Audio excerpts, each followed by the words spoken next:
Acidic vocals already were in press conference here, calling upon everyone that is about to come and join us.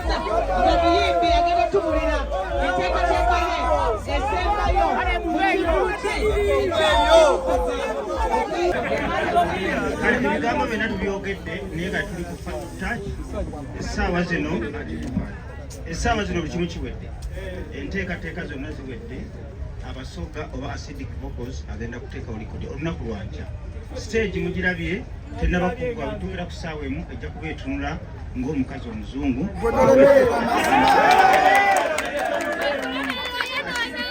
agenda kuyimbira ku stage ekyo kiddamu esinga okubeera ebbe kubanga fenoni licods tulina ebintu bye twagala biveewo eri abantu abalowooza nti omuntu tosobola kujja mu kaseera katono n'obeera w'amaanyi era y'ensonga lwaki njagala bapromota abato bange ne bakulu bange abamu bakiyige tuleme kubeera awo nga bikaseera tulowooleza mu bayimbi abanene n'abatono nabo baliko abatono naye ate abatono basobola okubeera abanene mu kadde akatono era acidic vocals agenda kuteekawo likodi ye eno konsati y'abannayuganda bonna naddala abasoga ab'omu east essaawa zino omupiira guli mu ngalo zammwe abalala bonna babikoze n'essaawa zino kati abasoga be bali ku mimwa gy'abantu lwa nsonga emu acidic vocals ayingidde ekibuga ate mu kifo ekinene agenda kukyabuluzaamu lunaku lwankya nga 3 ebigambo bitono nnyo tebo tusigazaawo tebo ziri 3 zokka emu ntegeddeko baliyeko amaze okugitwala endala omusajja abamuyita bigirwa naye amaze okugitwala mu bufunze tusigazaawo tebo emu naye nga tiketi zisinga zigenda kubeera ku mulyango ab'ebusoga mujja zisanga ku radio busoga 1 ne ku baba radio naye singa mujja zisanga wano ku mulyango emitwalo 2 okuyingira fe ab'esente ntono emitwalo 2 abanene babajjo ba mitwalo 5 tebo za mitwalo 2 abantu 6 naye ng'enteekateeka egenda kubeera malidaadi gowefujjo togeza n'ozungira mu konsati ya acidic kubanga security egenda kubeerawo tight abawo ba security abo be bakutte mu security omanyi abamu baali babbi ne babivaawo ne bawumula kati bamanyi buli mubbi kati toleeta effujjo lyo wano abawuba security webali security eya police etuwadde obukuumi 100 ku kinnaakyo ndowooza mukiraba kyabazinga yakonyeemu n'agamba omwana wange ali Buganda alina okuvaayo ombuzi kati abo abawoza acidic vocal ne naani bagenda kukyewuunya ebigambo ndowooza mbyogedde enteekateeka zonna ziwedde emiryango gigenda kugulwawo ssaawa 10 enkya ssaawa 6 tuba tumaze okugulawo abayimbi ab'e Uganda mugenda kubalaba bonna abaganda mu mawanga gonna bagenda mwerekera naye nga omukolo gugenda kwetikkibwa nnyo abaana b'ebusoga ndowooza nanyini mukolo omugole omwana omuto essaawa zino y'omu ku basinga okutrendinga mu Uganda bamuyita acidic vocals okuva eri ebusoga kizo bagaana twebaza nnyo ba tiktokers omulimu gwe mukoze mwenna tusobola kubasasula ba tiktok mwenna aba facebook mwenna mukoze omulimu gw'amaanyi promota n'abateekayo ekintu kasita mu kigaana tubanidde bwereere era nga tumaze nja kusaba Acidic Vocals abakolereyo kapande bali ku Climax mulye munywe kubanga memuwadde amaanyi ogenda okulaba abaana abasoga abatali basoga bonna bapostinga Acidic Vocals bonna bakozezi challenge mwebale nnyo tetusobola kubasasula naye Mukama buli muntu amuwe kyasinga okwagala ate abasoga kuluna ate mutaddemu akajanja ekintu mukiwanise kubanga luli twali tulowooza nti Wizo be yawummula tetuzzeeyo omulala nenkulayirira tufunyewo Acidic Vocals. Acidic Vocals ayinza obutenkana oli kuba n'oli alina ebibye n'essaawa zino akikubye okuva mu list n'akiteeka ku ddala ly'ensi yonna. Omusajja oyo asalamu obukala bw'amaanyi. Kale nanyini mukulu mu bimansi omutimbagano tugukoleko effujjo eyataddeyo ekivulo olwaleero naye gyamumuwage ne Mudula naye gyali tugende mpolampola abantu bonna balina abawagizi baabwe omuntu agenda okuva amaka nga bayigyalaga ne Mudula naye gyali era tewaliwo mpalana tetumuwalana katusube naye tatuwalana mwebale nnyo kakati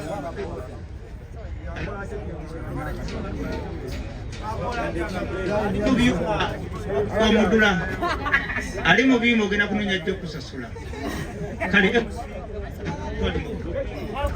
kale byebyo gwe wonna ali awo ng'ogamba nti ngenda kikola nki olunaku olw'enkya tugenda beera waneeno kuyingira waka emitwalo 2 emitwalo 5 n'obukadde 2 gyawo beere ng'otwegattako ate tugenda beera live ku Sanyuka TV ngenda kuba n'omuyimbi abeere ng'atubulira yeeteeseteesa atya ku lunaku olw'enkya azze atugamba bulijjo ku Sanyuka nejjo twabadde naye ku Sanyuka tulya naye tunywa naye kitegeeza Sanyuka yakitaddemu nnyo amaanyi so Acidic Vocals abantu bakakase weeteeseteesa otya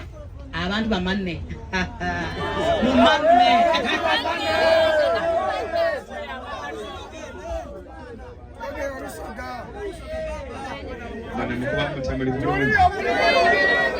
Nze ndi proud okuba omusoga era ndagera n'obwerange mu Kampala olw'otuuka bambuuza nga buli kimu tokitya kikole tuma ababaka bavume kuba ebirabo bigobe naye luliwo olwo naawe buli bulungi nze ndi ku Acidic Vocals eri abali kubuuza nga akagene takakaire mutwahiru naganegene Acidic Vocals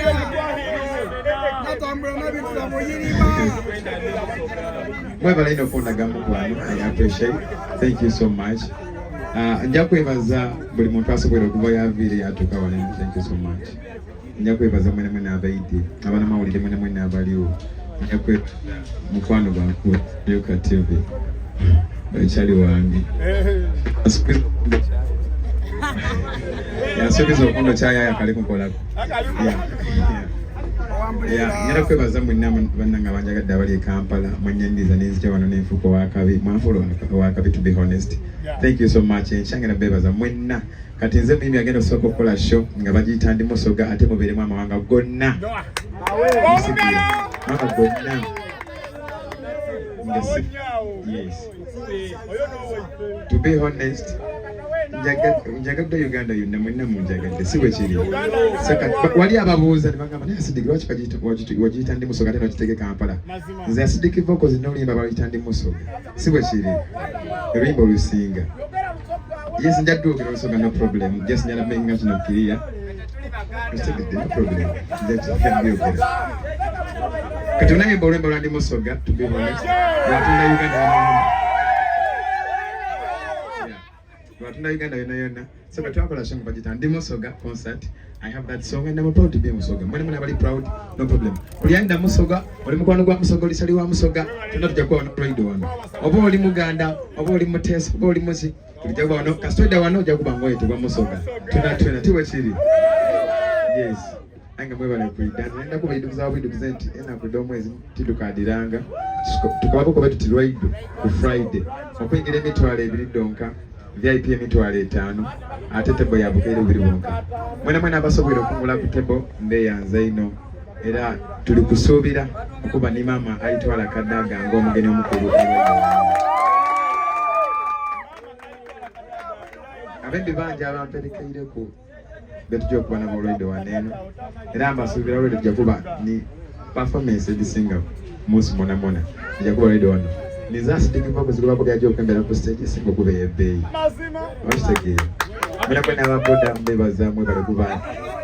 omwana wa skate oli wakabiri olinako okoze n'atyamu but kasita olimola mu sound nze nzira bingi byakwogera bajesi nebaza mwebaza abasobola okugula ticket. Thank you so much. Abali kusuubira okulidda olwaido, I'll be waiting for you. Mwebale buli alina mutima gwogera asidiki focus. Thank you so much. Mwena abaneze the love gye mundaga ngandiriye. Thank you so much. I appreciate media houses dona I thank you so much. Demunkolere bina bina nsiima media houses dona mumbeereire waino sister one ate nebaza ba blogger mwena mubeirewo mwena ate n'abandi nga mwena just nikutudde mwenda TikTok mwanda wirawo mubiri mwafa mutino asidiki tasobya bingi ebindogeirwa but you've been there for me. Thank you so much. I appreciate you. Kwebaza Abitex webale kumbona musoboze tata. Thank you so much. Webale wanda bamusoboze kama Sidiki Focus yemuyimbi gwengero tegeka webale nnyo webale ddala era nkusuubiza enkya tujja bikola nesho endala tujja kweyongera zikola kubona bagenda kujjula abamu baŋŋambye tugenda kuyimba sets nga 2 tuyimbire abasooka bafulumemu kusaba nga 10 abamu bayingire tubeeremu nabo paka kiro kuba bangi sikwekiri oli bangi nenga mukeere kyakumakya tukwate obudde ffenna nebaza media house kino kiddemu bannange mumbeereddewo media house zizo nambeebaza mwebale nnyo mwebale ddala abantu b'e Kampala mwebale kunjagala mwabankumye paka waneeno bana abasoga ilo bya kwebaza abantu b'e Kampala bankumye n'ab'e Kampala bajja kwebaza abasoga mwebale kunkuza mwebale kunza kindi bwe kiri mwena abaidye mbebaza mwebale kulira mwebale ino mwebale iyali nebaza di management yange Mama Baba Entertainment. Thank you so much for doing everything for me. Yes, nebaza team yange wajeta Lyrical Boy Nation. Thank you so much. Nebaza baba chabazinga webale kundikirizamu baba funvu wavokedege bufe abana bawala webale ino webale idala nebaza buli musoga ya vilo idaya gula table. Thank you so much. Abasoga banja baguze table Kalidi Awucho ye kuna leba ibani ya gula table lero owashitibwa Uthman aguze table ninji. Thank you so much blimwa ali aguze table banji bane tisobola kwamena mwena but I appreciate it. Nisa nulinji nze kibanga ku ntina ogeranga nditi musanu point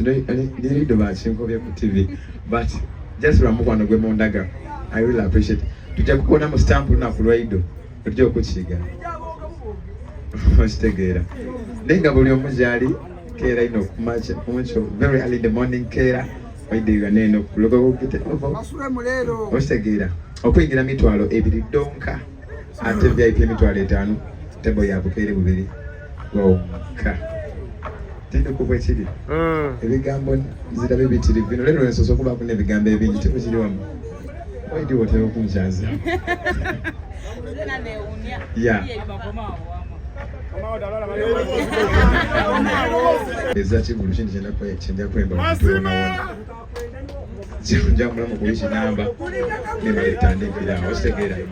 Tudako funanga extras Tudako didanga But after here There is no more any show that I'm going to perform Weekend over next week I'll be home. Yeah